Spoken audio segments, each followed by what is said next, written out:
ஞாயிற்றுக்கிழமை மத்தியானம் சமையல்லாம் சூப்பர் சமையலாக சமைச்சு சாப்பிட்டுட்டு 10 நேரம் படுத்து 1 மணி நேரம் 2 மணி நேரம் படுத்து ரெஸ்ட் எடுத்துகிட்டு வந்தாச்சு.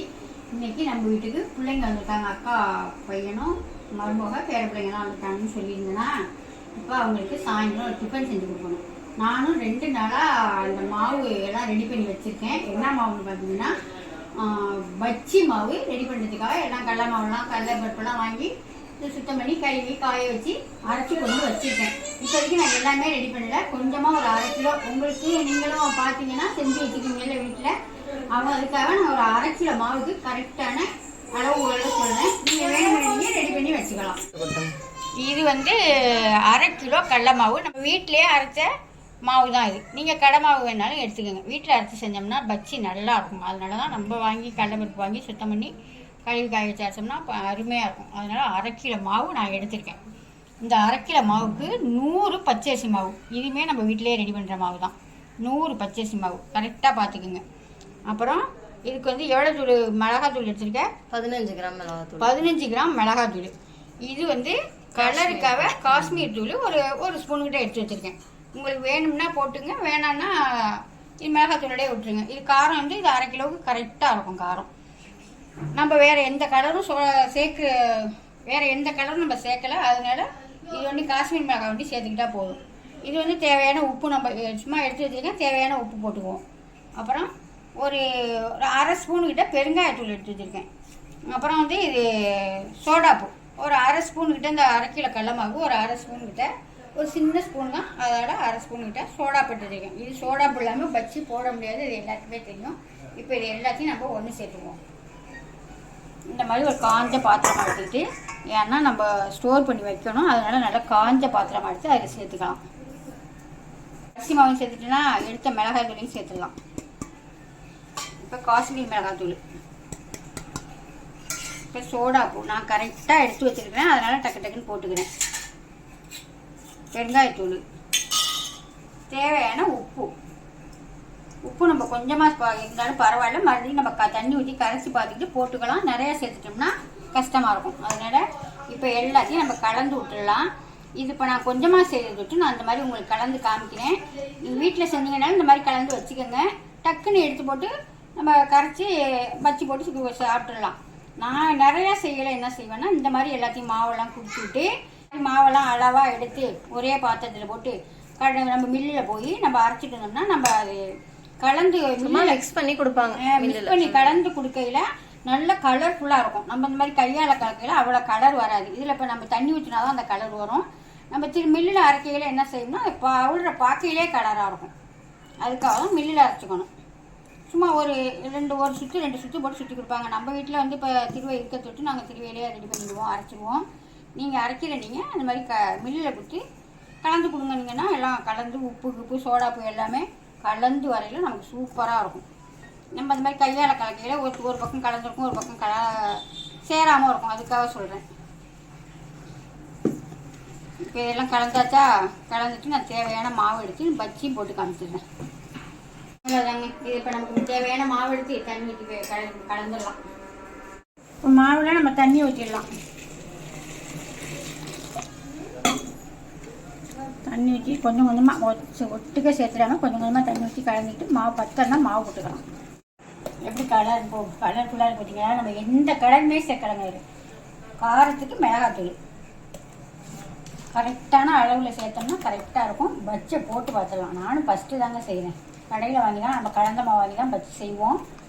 நான் இப்போ நம்ம வீட்டிலேயே கடலை மாவு அரைக்கிறோமா, அதனால அதிலே செஞ்சு அதுக்கு தேவையான பச்சரிசி மாவு இப்போ சோடாப்பு எல்லாம் போட்டு கலந்து செஞ்சுருக்கேன். அதனால் அந்த திட்டத்திலேயே தான் இப்போ நம்ம கரெக்டாக அளவாக எடுத்து செஞ்சுட்ருக்கேன். போதும். என்ன பக்குவமாக இருக்கு பார்த்தீங்களா? டீயும் ரெடி ஆயிடுச்சா? டீயும் ரெடி ஆயிடுச்சு. பால் கொதிச்சுக்கிட்டு இருக்கட்டும். என்ன அங்கே ஊற்றி போட்டிங்களா? ஆமாம், என்ன அங்கே வாங்கிட்டு இருக்கு. உப்பு கரெக்டாக இருக்கு. பார்த்துலாமா? டக்குன்னு மேலே வருது பாருங்க. அந்த மாதிரி பக்குவத்துக்கு இருக்கணும். எண்ணெய் நல்லா சூடாயிடுச்சு. காலையில் பலகாரம் செஞ்சோம்ல, சீப்பு முறுக்கு போட்டோம்ல, அந்த எண்ணெய் தான். அதில் தான் இது இருக்குது. ஏன்னா வெள்ளை மிதக்குது. இப்போ நம்ம பஜ்ஜிக்கு வந்து நான் வாழைக்காய் வந்து கையில் தான் செட்டி வச்சுருக்கேன். இப்போ இதை எடுத்து போட்டு பார்த்துருவோம்.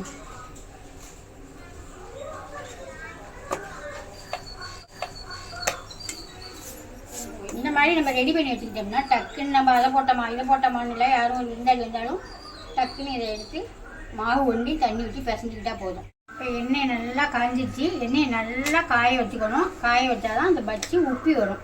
நல்லா எடுத்து இந்த மாதிரி நல்லா மாவுல முக்கிட்டு நிறைய வாழைக்காய் இடிக்கையில் போட்டாங்க கையில்.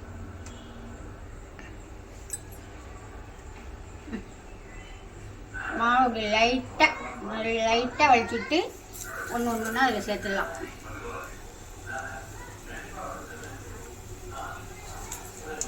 அவ்வளோதாங்க. வாழைக்காய், உருளைக்கிழங்கு, கத்திரிக்காய், அப்புறம் அப்பளம் வேணால் அப்பளம், நம்ம இஷ்டத்துக்கு நம்மள்கிட்ட என்ன கையில் இருக்கோ அதை போட்டு கொஞ்சம் போட்டுக்கலாம். சூப்பராக நல்லா அருமையாக ஊற்றி எடுத்து பாருங்க. நம்ம கடையில் ரெடிமேட் மாவு வாங்கி போடுவோம்ல அதே மாதிரி இந்த பஜ்ஜி மாவு நம்மள்கிட்ட இப்போ புதுசாக ரெடி பண்ணுறோம். யாருக்கு வேணுமோ வாங்கி சாப்பிட்டு பாருங்க.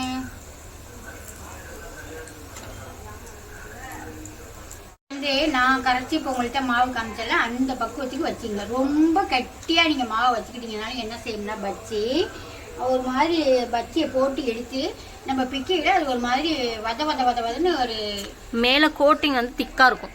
ஆமாம், திக்காக இருக்கும். அது ஒரு மாதிரி நல்லா இருக்கு, அது மாதிரி தோணும்.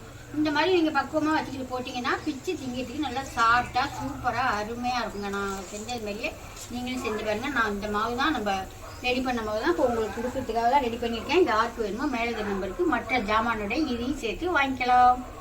வச்சியை பார்த்தா தெரியுதா உங்களுக்கு? சூப்பராக இருக்கும். எல்லாத்தையும் போட்டுக்கிட்டு பார்ப்போங்க. இப்போ டீயை போடுங்க.